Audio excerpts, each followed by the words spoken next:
ಜಾತಿ ಗಣತಿ ವಿಚಾರಕ್ಕೆ ಸಂಬಂಧಪಟ್ಟಂತೆ ಸಿಎಂ ಸಿದ್ದರಾಮಯ್ಯ ಮಹತ್ವದ ಸಭೆಯನ್ನ ನಡೆಸಿದ್ದಾರೆ. ಸೆಪ್ಟೆಂಬರ್ 22ರಿಂದ ಅಕ್ಟೋಬರ್ 7ರವರೆಗೆ 15 ದಿನ ಜಾತಿ ಗಣತಿಯನ್ನ ಮಾಡಲಾಗುತ್ತೆ. ಕೇವಲ 15 ದಿನದಲ್ಲಿ 7 ಕೋಟಿ ಜಾತಿ ಗಣತಿಗೆ ಸಿದ್ಧತೆಯನ್ನ ಮಾಡಿಕೊಳ್ಳಲಾಗ್ತಾ ಇದೆ. ಆದರೆ ಅಕ್ಟೋಬರ್ ಕೊನೆಯಲ್ಲಿ ಮಾದರಿಯ ಸರ್ವೆ ವರದಿಯನ್ನ ಸಲ್ಲಿಸಬೇಕು. ವೈಜ್ಞಾನಿಕ ಮತ್ತು ಪಾರದರ್ಶಕವಾಗಿ ನಡೆಯಲಿ ಅನ್ನೋದಾಗಿ ಸಿಎಂ ಸಿದ್ದರಾಮಯ್ಯ ತಿಳಿಸಿದ್ದಾರೆ. 1.65 ಲಕ್ಷ ಗಣತಿದಾರ, ಶಿಕ್ಷಕರು, ವಿವಿಧ ಸಿಬ್ಬಂದಿಗಳು ಭಾಗಿಯಾಗಲಿದ್ದಾರೆ.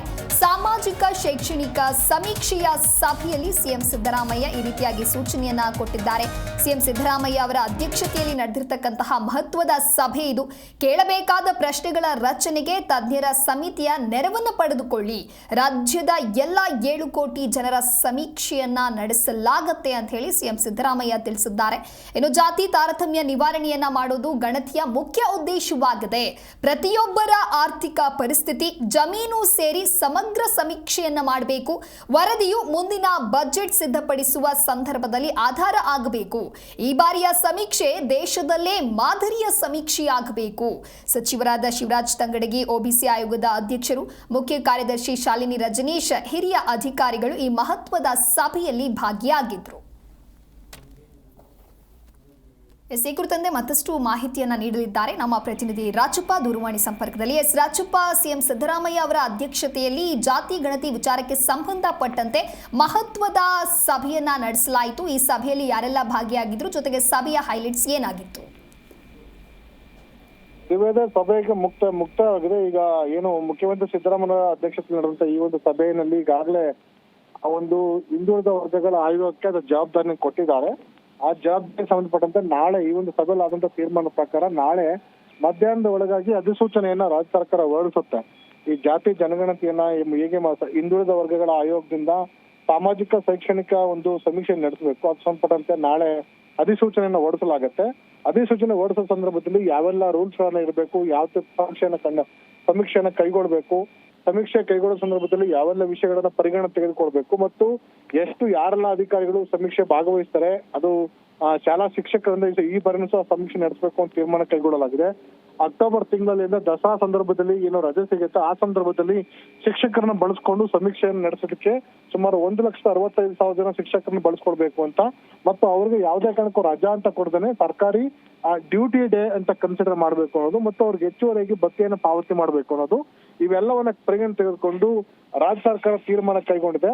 ಹೀಗಾಗಿ ಹಿಂದೆ ಕಾಂತರಾಜು ಆಯೋಗದಿಂದ ಏನು ವರದಿಯನ್ನ 2015ರಿಂದ ತಯಾರು ಮಾಡಲಾಗಿತ್ತು, ಅದೇ ಒಂದು ಡಾಟಾವನ್ನ ಅಥವಾ ಅದೇ ಒಂದು ಪ್ರೊಫಾರ್ಮಾ ಇಟ್ಕೊಂಡು ಇದನ್ನು ಸಹ ಡಾಟಾವನ್ನು ಸಿದ್ಧಪಡಿಸಬೇಕು ಅಂತ, ಮತ್ತು ಇದನ್ನ ಮೊಬೈಲ್ ಆಪ್ ಮೂಲಕ ಹಿಂದೆ ಕಾಂತರಾಜು ಆಯೋಗದಲ್ಲಿ ಏನು ಅದ ಪ್ರೊಫಾರ್ಮಾವನ್ನ ಪ್ರಿಂಟ್ ಮಾಡಿ ಅದನ್ನ ಪ್ರಿಂಟ್ ಮಾಡುವಂತ ದತ್ತಾಂಶವನ್ನ ಅಥವಾ ಪ್ರಿಂಟ್ ಮಾಡುವಂತ ಕಾಪಿಯನ್ನ ಪ್ರತಿ ಮನೆ ತೆಗೆದುಕೊಂಡು ಹೋಗಿ ಅದನ್ನ ಫಾರಂ ಅನ್ನ ಫಿಲ್ ಮಾಡಿ ನಂತರ ಅವ್ರು ಸಹಿಯನ್ನ ಪಡ್ಕೊಂಡು ಅದಕ್ಕೆ ಅಧಿಕೃತ ಮಾಡುವಂತ ಒಂದು ಕೆಲಸವನ್ನು ಮಾಡ್ತಾ ಇತ್ತು. ಈಗ ಈ ಬಾರಿ ಅದನ್ನ ಅದ್ರ ಬದಲಾಗಿ ಮೊಬೈಲ್ ಮೂಲಕ ಆಪ್ ಅನ್ನ ಮೊಬೈಲ್ ನ ಬಳಸ್ಕೊಂಡು ಈ ರೀತಿ ಅಪ್ಲಿಕೇಶನ್ ಫಾರ್ಮ್ ಫಿಲ್ ಮಾಡುವಂತ ಒಂದು ಪ್ರವೃತ್ತಿಯನ್ನ ರಾಜ್ಯ ಸರ್ಕಾರ ಮಾಡ್ತಾ ಇದೆ. ಹೀಗಾಗಿ ಸುಮಾರು 15 ದಿನಗಳ ಕಾಲಾವಕಾಶದಲ್ಲಿ ಸೆಪ್ಟೆಂಬರ್ 22ರಿಂದ ಅಕ್ಟೋಬರ್ 7ರೊಳಗೆ ಸಮೀಕ್ಷೆ ನಡೆಸಬೇಕು ಅಂತ ತೀರ್ಮಾನವನ್ನ ಸರ್ಕಾರ ತೆಗೆದುಕೊಂಡಿದೆ. ಮತ್ತು ಇದಕ್ಕೆ ಎಷ್ಟು ಅನುದಾನ ಖರ್ಚಾಗುತ್ತೆ, ಏನೆಲ್ಲ ಮಾಡಬೇಕು ಅಂತ ಬಗ್ಗೆ ನಾಳೆ ಸಚಿವ ಸಂಪುಟ ಸಭೆಯಲ್ಲಿ ಚರ್ಚೆ ಮಾಡಿ ಅಂತಿಮ ತೀರ್ಮಾನವನ್ನು ಸರ್ಕಾರ ಕೈಗೊಳ್ಳುವಂತ ಸಾಧ್ಯತೆ ಇದೆ. ಮತ್ತೆ ಈಗಾಗಲೇ ತೆಲಂಗಾಣದಲ್ಲಿ ಈಗ ಜಾತಿ ಸಾಮಾಜಿಕ ಮತ್ತು ಶೈಕ್ಷಣಿಕ ವರದಿಯನ್ನ ಅಧ್ಯಯನ ನಡೆಸಿದ್ದಾರೆ. ಹೀಗಾಗಿ ಅದೇ ಮಾದರಿಯನ್ನ ರಾಜ್ಯದಲ್ಲೂ ಮಾಡ್ಬೇಕಾ ಅಥವಾ ಹಿಂದೆ ಕಾಂತರಾಜು ವರದಿ ಆಯೋಗದಲ್ಲಿ ಮಾಡಿದ್ರು ಅದನ್ನ ನಾವು ಅನುಸರಿಸಬೇಕಂತ ಬಗ್ಗೆನೂ ಸಹ ಒಂದಷ್ಟು ಚರ್ಚೆ ನಡೀತಾ ಇದೆ. ಮತ್ತು ಎಲ್ಲೆಲ್ಲಿ ತಾಂತ್ರಿಕವಾಗಿ ಸಮಸ್ಯೆ ಎದುರಾಗ್ತಿದೆ, ಬೆಂಗಳೂರಿನಲ್ಲಿ ಈಗ ಇತ್ತೀಚೆಗೆ SC ST ಏನು ಒಳ ಮೀಸಲಿಗೆ ಸಂಬಂಧಪಟ್ಟಂತೆ ಸಮೀಕ್ಷೆ ನಡೆಸುವ ಸಂದರ್ಭದಲ್ಲಿ ತುಂಬಾ ಜನ ಮನೆಗಳಿಗೆ ಬಿಟ್ಕೊಳ್ಳಿಲ್ಲ, ಅವ್ರ ಮಾಹಿತಿಯನ್ನ ಕೊಡ್ತಾ ಇರಲಿಲ್ಲ, ಸಮಸ್ಯೆನ ಎದುರಿಸ್ತಾ ಇದ್ರು. ಹೀಗಾಗಿ ಅಂತ ಕಡೆಗಳಲ್ಲಿ ಪ್ರತ್ಯೇಕ ಸಮಿತಿಗಳನ್ನ ರಚನೆ ಮಾಡಿ ಅದನ್ನ ಮೇಲುಸ್ತುವಾರಿ ಸಮಿತಿಯಿಂದ ಹೇಗೆ ಮಾಡ್ಬೇಕು, ಯಾವ ತರ ನಿರ್ವಹಣೆ ಮಾಡ್ಬೇಕು ಅಂತ ಬಗ್ಗೆನೂ ಸಹ ಇದನ್ನ ಮಾನಿಟರ್ ಮಾಡ್ಲಿಕ್ಕೆ ಒಂದು ಕಮಿಟಿ ಮಾಡ್ಲಿಕ್ಕೆ ಸಚಿವ ಸಂಪುಟ ಸಭೆಯಲ್ಲಿ ತೀರ್ಮಾನ ಕೈಗೊಳ್ಳುವಂತ ಸಾಧ್ಯತೆ. ಹೀಗಾಗಿ ಈ ಬಾರಿ ಆಗುವಂತಹ ಏನು ಕಳೆದ ಬಾರಿ ವರದಿ ಆಯೋಗದಲ್ಲಿ ಬಂತ ದತ್ತಾಂಶಗಳಿಗೆ ಸಂಪೂರ್ಣವಾಗಿ ಆರೋಪಗಳಿಂದ ಮುಕ್ತವಾಗಿರ್ಲಿಲ್ಲ. ನಂತರ ಈಗ SC ST ಗಣತಿಯನ್ನ ಮಾಡ್ತಾ ಇದ್ದಾರೆ ನಾಗಮೋಹನ್ ದಾಸ್ ಕಮಿಟಿಯಿಂದ, ಅಲ್ಲೂ ಸಹ ಪೂರ್ಣ ಪ್ರಮಾಣದಲ್ಲಿ ಜಾತಿ ಜನಗಣತಿಯನ್ನ ಮಾಡ್ಲಿಕ್ಕೆ ಸಾಧ್ಯವಾಗ್ತಾ ಇಲ್ಲ. ಹಾಗಾಗಿ ಸರ್ಕಾರ ಈಗಾಗಲೇ 2 ಸಮೀಕ್ಷೆಯನ್ನ ಕರ್ನಾಟಕ ಸರ್ಕಾರ ನಡೆಸಿರೋ ಅನುಭವ ಇರೋ ಕಾರಣಕ್ಕೋಸ್ಕರ ಇದಕ್ಕಿಂತ ಪರ್ಯಾಯವಾಗಿ ಅಥವಾ ಹೊಸ ನೂತನವಾಗಿ ಯಾವೆಲ್ಲ ಮಾರ್ಗಸೂಚಿಗಳನ್ನ ವಿಧಾನಗಳನ್ನ ಅನುಸರಿಸಿ ನಾವು ಈ ಜಾತಿ ಜನಗಣತಿಯನ್ನ ಮಾಡಬೇಕು ಅಂತ ನಮಗೆ ತೀರ್ಮಾನ ಕೈಗೊಳ್ತಾರೆ. ಹಾಗಾಗಿ ನಾಳೆ ಈ ಒಂದು ಸಂಬಂಧಪಟ್ಟಂತೆ ಅಧಿಕೃತ ಅಧಿಸೂಚನೆ ಹೊರಡಿಸ್ತಾರೆ.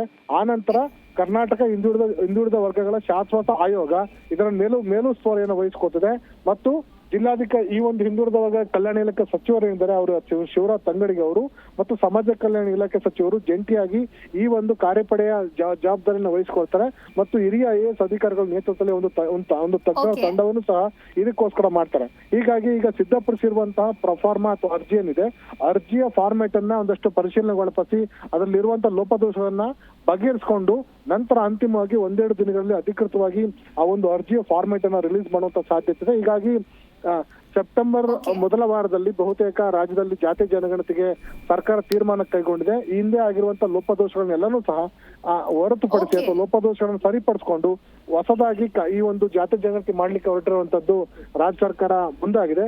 ಇದು ಯಾವ ತರ ಜಾರಿ ಆಗುತ್ತೆ, ಅದು ಎಷ್ಟು ಮಟ್ಟಿಗೆ ಸಕ್ಸಸ್ ಆಗುತ್ತೆ ಅಂತ ಕಾದು ನೋಡ್ಬೇಕಾಗಿದೆ ದಿವ್ಯದಾಸ್. ಓಕೆ, ಥ್ಯಾಂಕ್ ಯು ರಾಜಪ್ಪ ನಿಮ್ಮೆಲ್ಲ ಮಾಹಿತಿಗಾಗಿ.